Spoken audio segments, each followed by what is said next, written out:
समय मैं अपनी मुंगियाबादी को बुलाती हूँ। सुंदर सा परवाना भेजूंगी देवर जी के पास। देवर जी मेरी महल में आएंगे, मैं दिल की बात देवर जी से कहूंगी। बादी है के बादी सुन के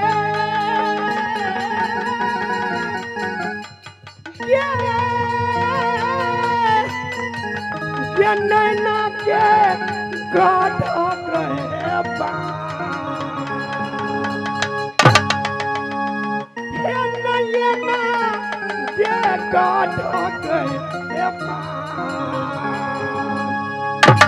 याजो याजो मेरी महल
हम बख्शी नारायण बख्शी ताकि बख्श दी श्री भगवान जाय से नीर बहे गंगा की उम्र बढ़े।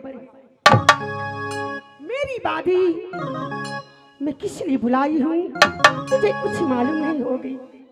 इस समय जहाँ मेरे देवर जी डाक बंगले के पास है, ये देवरा यही मांगा दे हमारा बात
सुंदर खत लिखती हूँ, मेरे देवर जी तक पहुँचा दो।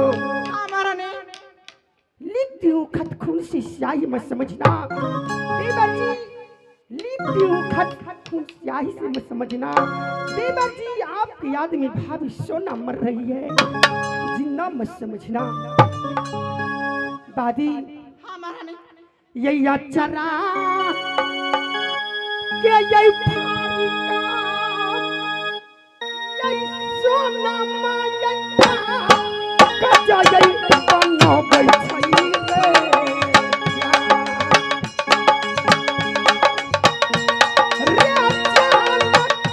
कजा यही बनो बैठी रे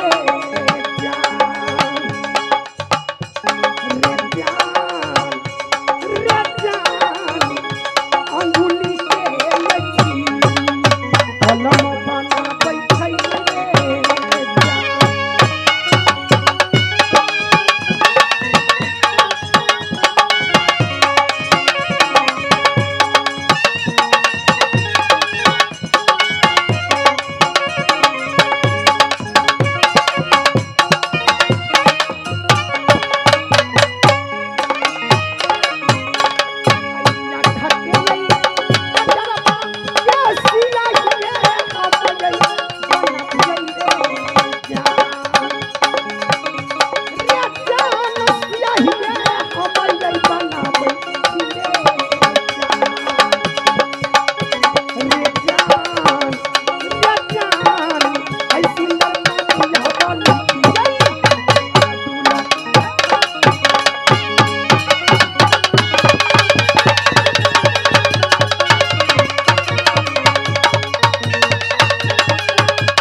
हो ये लग श्री नामा बांधगी बीच में ये लिखती हमारा मधु के नाम सात सलामी नौ मुद्रा पंडित जी की है परिणाम शुभ आशीर्वाद डालू पत्र सुनते देर न करना जल्दी आना भाभी महल में दादी ओ ये माटी ये बेरिया ओ देवरा जी ना यही मेरी बादी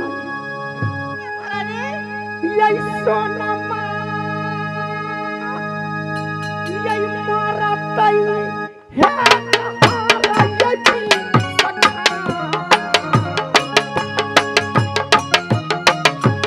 मारा जाएगी सोना माया बेटी बाबू सामते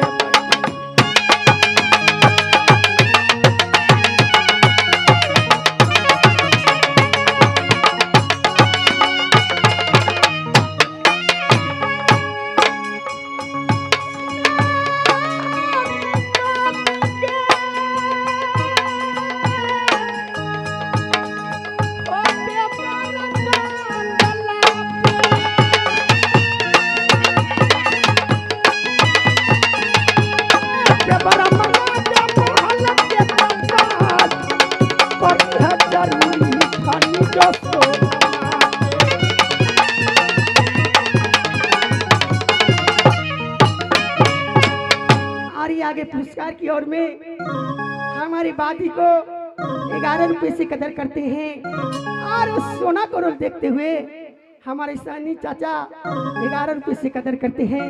मेरी कंपनी की ओर से लाख लाख शुक्रिया है और मेरी तरफ से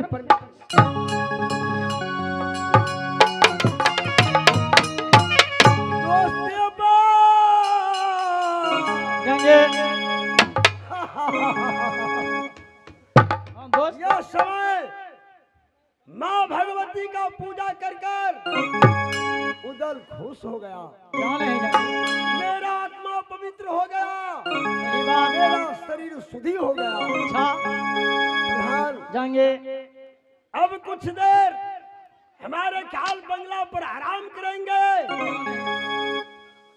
तब यहाँ से अंधराज में जाएंगे जहाँ बैठी भावी लक्ष्मण हो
प्रधान कुछ देर आराम करो, इसके बाद में चलेंगे भाभी की महल में। चलो बंगले के पास बैठो। मेरी भाभी सोना। अरे प्रधान रबास बरैली का भाभी जो चावल बनाई होगी, अच्छा और राहर मूंग की दाल बने कसम जी जो ओ कटहर का, और नमून की है अचार, परा फुहारा जो अवधि बनता। क्यों नहीं? इतना ही नहीं, अच्छा रैया चला से प्यालिया भाभी क्या बस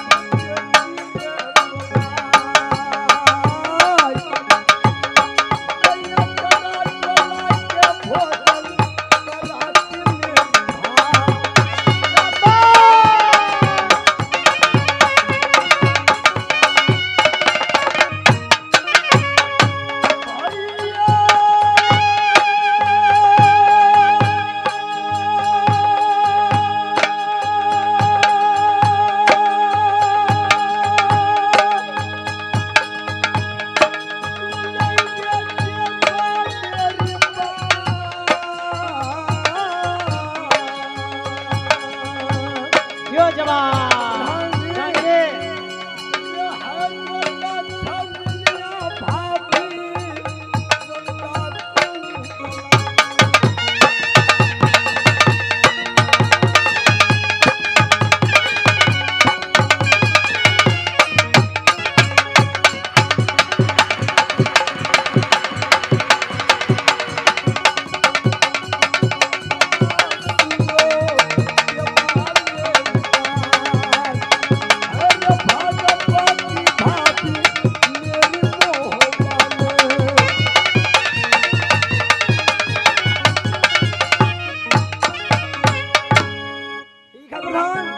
कुछ देर आराम कर लेंगे। चलिए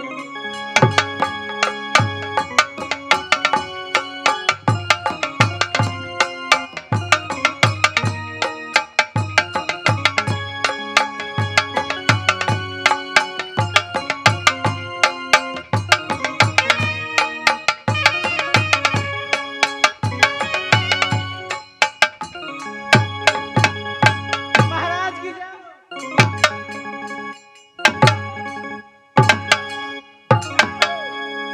मोंगिया, हाँ महाराज जी, यह समय कहाँ आना हुआ? बारी महारानी जी ने आपके लिए खत भेजा है। हाय हाय हाय हाय हाय हाय। मोंगिया, हाँ बाबूजी। ये तुम्हारी अंगड़ाई जवानी जो देखता हूँ तो मुझे भी सीना मचल रहा है। लीजिए महाराज जी। ठीक है मोंगिया, तू जाएगी मेरी भाभी सोना की शरण जापते रहना। ठीक है महाराज जी। दोस्ती हाँ जाएंगे। ए परमाना देखो किसका है।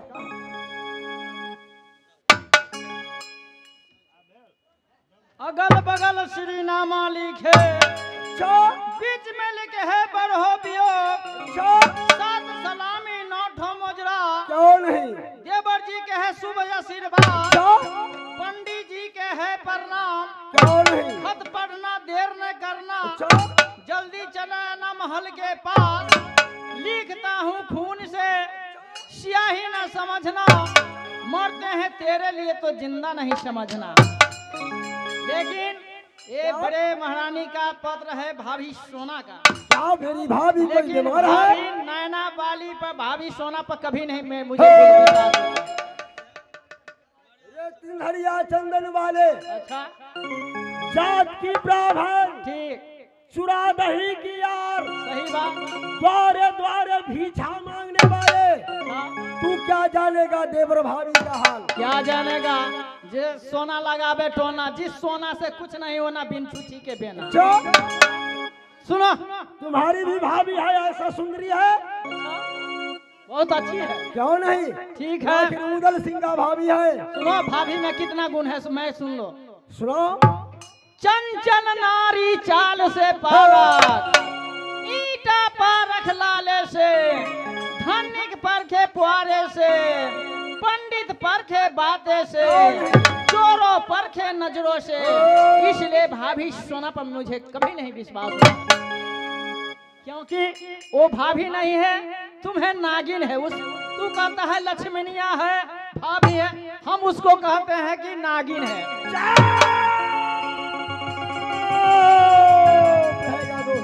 इसलिए वो नागिन बन के तुम्हें भी डस लेगा। जैसे शब्द आपने बोले अच्छा आज मेरा दोस्त नहीं रहता ठीक। तो आज मैं बकसता नहीं। ये नागिन है, वो नागिन ये बन के तुमको ढूंढेगा हो यार। वो भाभी न लगता, वो नागिन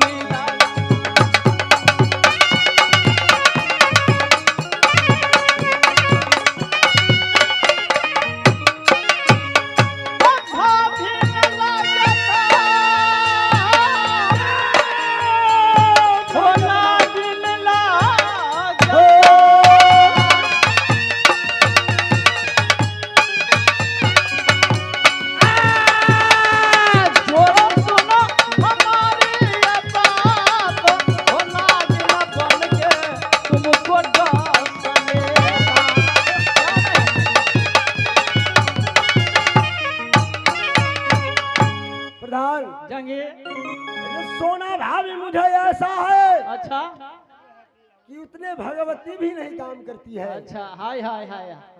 सबको इस भर भारत में पार हम जादो सब कोई जानती है। क्यों नहीं? मेरी भाभी सोना तेरहम निधान है। सही बात। उससे बढ़ के जादो में इस संसार में कोई नहीं है। ठीक प्रधान जंगी। मैं चुन चुन करके नारी लाया नगर मोहब्बत में। ठीक किया है, समझ गया ना? बहुत अच्छी की बात। मेरी भाभी भाभी है। सही बात। मैं जाऊंगा तो जाऊंगा।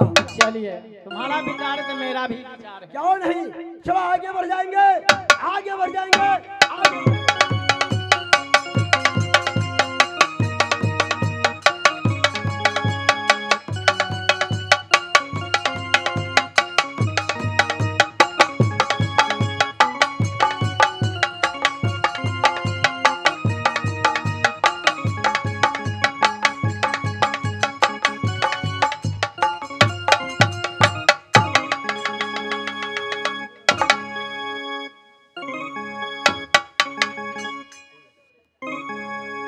ये भाभी खोलेगी के बारिया बंध के ठलिया भाभी खोलेगी।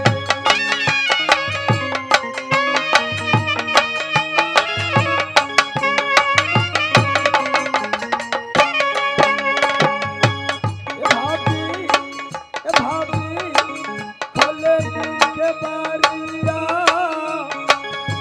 बंध के ठलिया भाभी खोलेगी।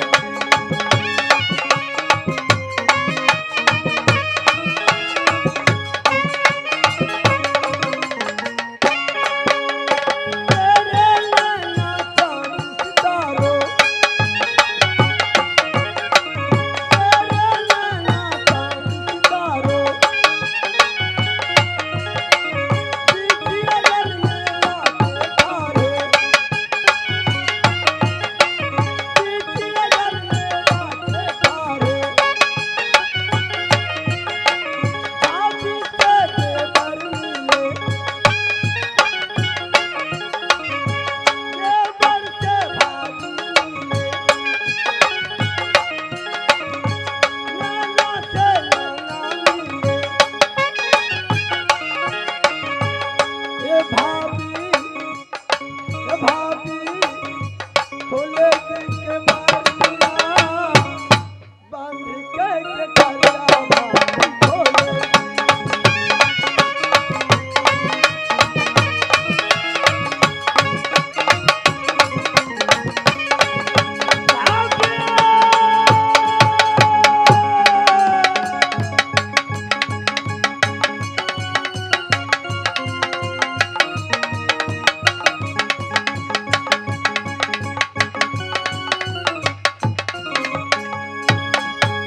प्रणाम भाभी। खुश नहीं देवर जी, खुश नहीं है। भाभी